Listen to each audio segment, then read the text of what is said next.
তাহিরপুর স্টেশনে পা রাখলাম আজ প্রায় ৮ বছর পরে।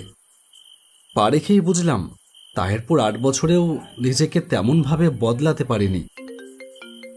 সাথে সাথে পকেটে ফোনটা বেজে উঠল। বার করে দেখলাম বিজু ফোন করেছে।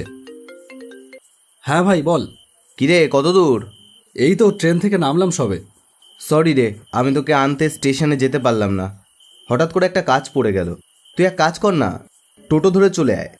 হ্যাঁ সে তো আসতেই পারি, কিন্তু ভাবলাম এত বছর পরে আবার দুই ভাই মিলে নেলো কাকার চায়ের দোকানে বসে মালাই চা খাবো। আরে কি বলে ফেললি তুই! আমি তো নেলো কাকাকে নিয়েই হাসপাতালে এসেছি। হাসপাতালে? সে কি? কেন, কি হয়েছে? নেলো কাকার হঠাৎ স্ট্রোক করেছে আজ সন্ধেবেলায়। কাকার তো আর নিজের বলতে কেউ নেই, এই আমরা পাড়ার কজন মিলে নিয়ে এসেছি হাসপাতালে। ও দেখ দেখি কি কাণ্ড। তা এখন কেমন আছে? সবে বেডে দিল, ডাক্তার দেখেনি এখনো।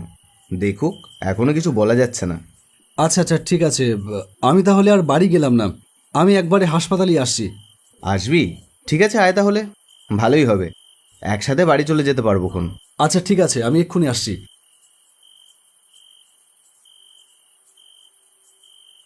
স্টেশন থেকে বেরিয়ে বড় রাস্তায় এসে দাঁড়ালাম। দেখলাম নেলো কাকার চায়ের দোকানটার ঝাঁপ বন্ধ।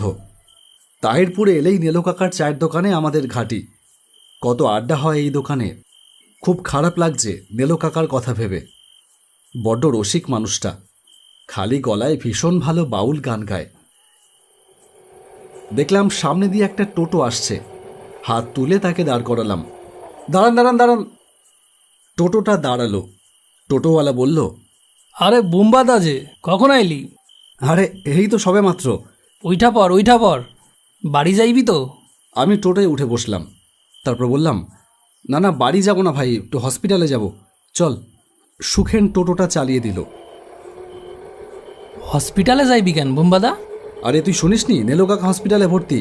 আমার ভাই রয়েছে সেখানে, তাই যাচ্ছি। ও আচ্ছা, না রে, আমার কানে এখনো খবরটা আসে নাই।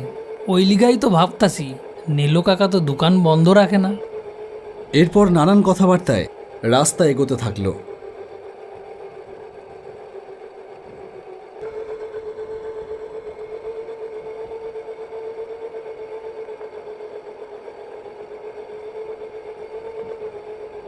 সুখেনদের বাড়ি আমার মামার বাড়ির পাড়ায়। ছোট থেকেই ওর সাথে পরিচয়। ও আমার ভাই বিজুরি বয়সী। এই তাহেরপুরের কথা আর কত বলবো। এর প্রতিটা অলিতে গলিতে ছড়িয়ে আছে আমার এক জীবনের টুকরো টুকরো স্মৃতি। অনেক অব্যক্ত অভিমান মিশে আছে প্রতিটা পথের বাঁকে। এখনো চোখ বুঝলেই দেখতে পাই বকুল গাছের আড়ালে সে আজও ছলো ছলো চোখে বেলোয়ারি চুরি ভাঙছে। বুকে আজও বিদ্ধ হয়ে আছে সেই অভিমান। অভিমান না অভিনয়, আমি আজও তার সঠিক জবাব খুঁজে পাইনি, খুঁজতে চাইও না। এই যে আমি দিব্যি বেঁচে আছি তার চলে যাওয়ার পথের দিকে তাকিয়ে থাকবার নিদারুণ স্মৃতি চোখে নিয়ে, তার বলে যাওয়া কথার জাদুতে সম্মোহিত হয়ে, সেটাই বা কম কিসের। আমি তো কিছুই ভুলে যাইনি। জানি না তোমার কিছু মনে আছে কি না মাধবী।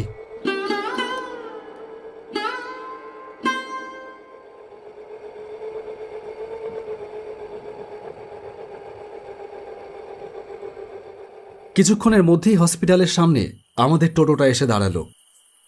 কত দেবো ভাই? কি যে কও বুম্বাদা, তোমার কাছ দিয়েও ভাড়া নেব? আচ্ছা ঠিক আছে, নিতে হবে না, আমি চলি তাহলে, বুঝলি?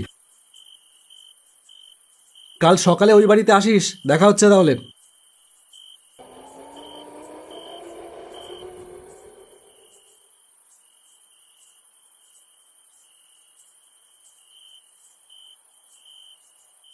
হসপিটালের ভেতরে ঢুকতেই দেখলাম বিজু একা বসে আছে।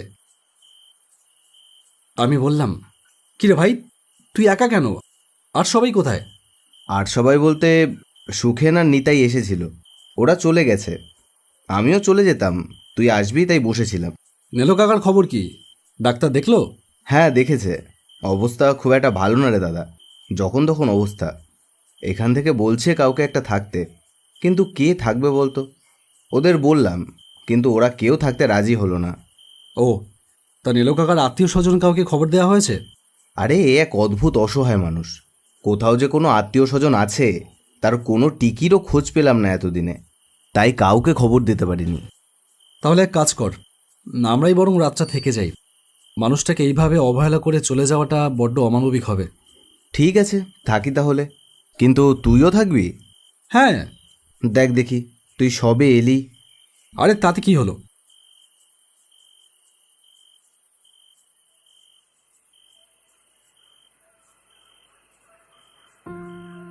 রাত বাড়তে থাকলো।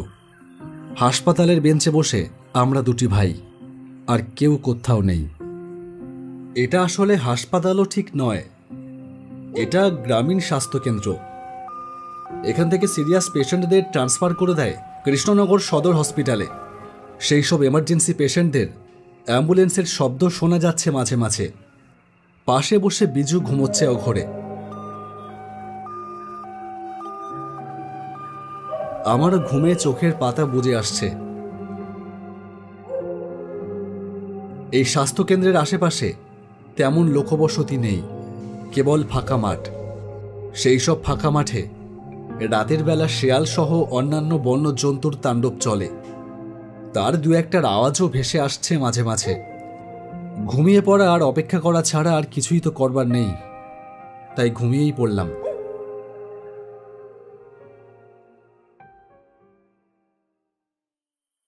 সুমন, সুমন! ঘুমটা ভেঙে গেল। চোখ মেলে দেখলাম সামনে দাঁড়িয়ে আছে নেলো কাকা। অবাক হলাম, এ কি করে সম্ভব? এ কি কাকা, তুমি তুমি এখানে কি করে এলে? ডাক্তার বাবুরা ছুটি দিয়ে দিল। ছুটি হয়ে গেল যে। ছুটি হয়ে গেল কখন? এই তো হলো। তা কি করে হয়? তোমার তো সিরিয়াস কন্ডিশন ছিল, এরই মধ্যে তুমি কি করে ভালো হয়ে গেলে? আরে ধুর বেটা, আমি কি তোর সাথে মিথ্যে কথা বলছি? আমি বিজুকে ডাকতে গিয়ে পাশে তাকাতেই দেখলাম পাশে বিজু নেই। কোথায় গেল বিজু? আমাকে একা এখানে ফেলে রেখে ও কোথায় চলে গেল? ফোনটা বার করে ফোন করলাম। হ্যালো। হ্যালো। কিরে, কোথায় গেলি তুই? আমি আবার কোথায় যাব? আমি তো বাড়িতেই আছি। আমার হঠাৎ জ্বর এসেছে আজ বিকেল থেকে, বিছানা ছেড়ে উঠতে পারছি না। তোর তো আসবার কথা ছিল, তুই এলি না কেন? আর এখন কী সব বলছিস পাগলের মতো? কি ব্যাপার বলতো? আমি কি বলবো, ভাষা হারিয়ে ফেললাম যেন। সামনে দাঁড়িয়ে আছে নেলো কাকা। বিজু, বিজু, তুই কি আমার সাথে মজা করছিস? আমি স্টেশনে নেমে তোকে ফোন করলাম, তুই বললি তোরা নেলো কাকাকে নিয়ে হসপিটালে এসেছিস। আমি আর তুই বসেছিলাম। দাদা, তুই কি বলছিস এসব? তোর কি মাথার ঠিক আছে? নেলো কাকাকে নিয়ে আমরা হাসপাতালে গিয়েছিলাম, কিন্তু... হ্যালো, হ্যালো, কি হলো বল? কিন্তু তারপরে কি? Hello, hello. হঠাৎ আমার মনে হলো আমি কোথায় বসে আছি? যেখানে বসেছিলাম, হাসপাতালের বেঞ্চে। এ তো সেই জায়গা নয়। এটা তাহলে কোথায়? আশেপাশে তাকাতেই চোখে পড়ল কতগুলো ড্রয়ারের শাড়ি। চিনতে অসুবিধে হলো না, এগুলো এগুলো লাশ রাখার ড্রয়ার। তার মানে আমি বসে আছি মর্গে। নেলো কাকার দিকে ভালো করে তাকিয়ে দেখলাম নেলো কাকার চোখে মুখেও এক অস্বাভাবিক ভাব, জীবন্ত, অথচ এক অদ্ভুত ভয়ঙ্কর শিথিলতা মিশে আছে তাতে। চোখের পাতা পড়ছে না, গায়ের রং কেমন যেন ফ্যাকাশে দেখাচ্ছে। না না, কিছু একটা গড়বড় আছে। আমি আমি কি ঠিক দেখছি? আমার দেখা সেই চিরচেনা নেলো কাকার সাথে আমার সামনে এখন দাঁড়িয়ে থাকা নেলো কাকার আমি কোনো প্রকার মেল খুঁজে পাচ্ছি না। কোনো জীবন্ত মানুষ এমন হতে পারে না। তাহলে কে দাঁড়িয়ে আছে আমার সামনে? কি হচ্ছে আমি কিছুই বুঝতে পারলাম না। হতবুদ্ধি হয়ে বললাম, ও কাকা, ও কাকা, তুমি কি আমাকে ভয় দেখাচ্ছ? হ্যাঁ হ্যাঁ, বলো না, তুমি কি আমাকে ভয় দেখাচ্ছ? তোমার তো হাসপাতালের বেডে শুয়ে থাকবার কথা, তুমি উঠে এসে আমার সামনে দাঁড়িয়ে বলছো তোমার ছুটি হয়ে গেছে। তা কি করে হয়? একটু আগেই তো শুনছিলাম তোমার অবস্থা খারাপ, কিন্তু কি হচ্ছে আমি কিছুই বুঝতে পারছি না। আমি কিছুই ভুল বলিনি রে, আমার সত্যিই ছুটি হয়ে গেছে। তবে তবে এই হাসপাতাল থেকে না রে খ্যাপা, আমার ছুটি হয়ে গেছে এই দুনিয়া থেকে। আমি আটকে উঠলাম ভয়ে। কি শুনছি আর আর কি দেখছি চোখের সামনে? ভয়ে কাঁপা কাঁপা কণ্ঠে বললাম, কি বলছো তুমি? হ্যাঁ, এসবের মানে কি? পৃথিবী থেকে ছুটি হয়ে গেছে মানে? এই তো তুমি আমার সামনে জ্যান্ত দাঁড়িয়ে আছো। তুই যা দেখছিস তা যতটা সত্যি, তার থেকেও বড় সত্যি একটা আছে। ওই দেখ, সামনে তাকিয়ে দেখ। সামনে তাকিয়ে দেখলাম লাশ রাখার ড্রয়ারের মধ্যে থেকে একটা ড্রয়ার আপনা আপনি খুলে গেল। তার ভেতরে শুয়ে আছে নেলু কাকা। এ দৃশ্য জীবনে ভুলবার নয়। আমি উঠে দাঁড়িয়ে ঠক ঠক করে কাঁপতে থাকলাম। আমার কিছু বলবার ভাষা নেই, শক্তি নেই। হঠাৎ সারা ঘর যেন ঠান্ডা হয়ে উঠতে লাগলো ক্রমশ। এই ঠান্ডা পার্থিব ঠান্ডা নয়, এমন ঠান্ডা জীবনে কোনোদিন অনুভব করিনি আমি। আমার শরীরের কাঁপুনি ধীরে ধীরে বাড়তে থাকলো। বুঝলাম নেলু কাকা মারা গেছে। ড্রয়ারে নেলু কাকার নিথরে ডেড বডি, আর আমার সামনে যে দাঁড়িয়ে আছে সে নেলু কাকার প্রেতাত্মা। ভয় পাস না, আমি তোকে ভয় দেখাতে চাই না। আমি তোকে এখানে টেনে এনেছি, তার একটা কারণ আছে রে বাবা। আমার মৃত্যু হার্ট অ্যাটাকে হয়নি, হয়েছে সবার অবহেলায়। আমার তো নিজের মানুষ বলতে কেউ নেই। তোদের নিয়েই গোটা জীবনটা কাটিয়ে দিলাম। তোদেরকেই কাছের মানুষ, নিজের মানুষ বলে জেনেছি। কিন্তু অসুস্থ হয়ে বিছানায় পড়ার পরে বুঝলাম আসলে কেউ কারণ না। কেউ এসে খোঁজ নিত না, না খেয়ে থাকলেও। কতদিন খাই না, বিছানা থেকে উঠতে পারি না। যখন বড় বড় অবস্থা, তখন তোর মামার ছেলে আর দু একজন পাড়ার ছেলে এসে ফেলে রেখে গেল এই হসপিটালে। এখানকার ডাক্তারবাবুরা আমার অবস্থা দেখে ভর্তি নিতে চায়নি, কৃষ্ণনগর হাসপাতালে ট্রান্সফার লিখে দিল। কিন্তু কে নিয়ে যাবে, কে টাকা খরচ করবে? তাই এখানেই ফেলে রেখে চলে গেল সবাই। ধুকে ধুকে মরলাম বিনা চিকিৎসায়। তোর কাছে একটা অনুরোধ করব বাবা, রাখবি? তোকে ছাড়া আর কাউকে যে ভরসা করতে পারলাম না। কি অনুরোধ? তুই আমার অনেক উপকার করেছিস, আমি কিচ্ছু ভুলে যাইনি। আমি যতবার বিপন্ন হয়েছি তুই আমার পাশে ছিলি। আমার একটা ছেলে থাকলে হয়তো এইভাবেই আমাকে সাহায্য করত। তাই তোর প্রতি আমার একটা পুত্র স্নেহ রয়ে গেছে, যা আমি অস্বীকার করতে পারি না। তাই আমি চাই আমার মুখাগ্নিটা তুই করবি, না হলে যে আমি মুক্তি পাবো না। ঠিক আছে কাকা, আমি করব তোমার মুখাগ্নি। আর একটা কথা, আমার বাড়ির জমিটা আমি বৃদ্ধাশ্রমে দান করবার জন্য একটা স্বেচ্ছাসেবী সংগঠনকে দানপত্র করেছি। আমার দোকানের ক্যাশ বাক্সে সেই দানপত্রটা রাখা রয়েছে। ওটা অন্যদের হাতে পড়লে তারা নষ্ট করে ফেলে দেবে। তুই ওটা ওই সংগঠনের হাতে পৌঁছে দিবি, যারা আমার মতো সহায় সম্বলহীন। আমি চাই তাদের আশ্রয় হোক আমার ওই জমিতে গড়ে ওঠা বৃদ্ধাশ্রম। তাদের মধ্যেই আমি বেঁচে থাকব। করবি তো বাবা? করব কাকা, আমি নিশ্চয়ই করব। নিশ্চিন্ত হলাম, আমি চলি, আমার যে যাওয়ার সময় হয়ে গেছে। হঠাৎ ঘরটা সাদা ধোঁয়ায় ভরে উঠল।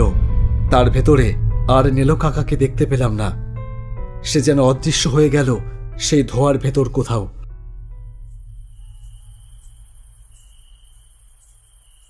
এই যে উঠে পড়ুন, উঠে পড়ুন, উঠে পড়ুন। চোখ মেলে তাকালাম, দেখলাম সামনেই দাঁড়িয়ে আছে একজন ডাক্তার। পাশেই বেঞ্চে বসে ঘুমোচ্ছে আমার ভাই বিজু।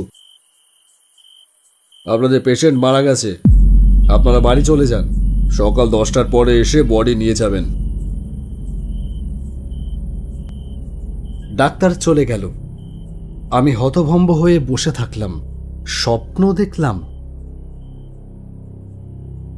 বিজু, এই বিজু, বিজু ওঠ, ওঠ।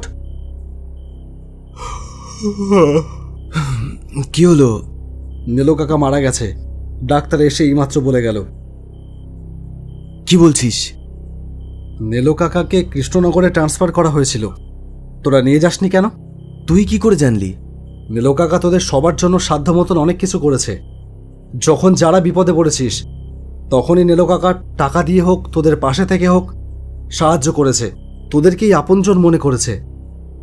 আর সেই মানুষটা শেষ সময় তোরা একটু পাশে থাকলি না। তুই এসব জানলি কি করে? আমি যেভাবেই জানি না কেন, কথাগুলো কি মিথ্যে? না, মোটেও মিথ্যে কথা নয়। আমি কি করব বল? আজকেও সবাইকে কত করে বললাম কৃষ্ণনগরে নিয়ে যাওয়ার জন্য।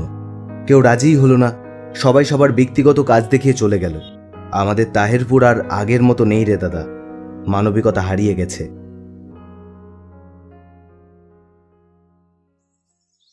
বৃদ্ধাশ্রমটায় আজ প্রায় 150 জন অসহায় বৃদ্ধ বৃদ্ধা থাকেন।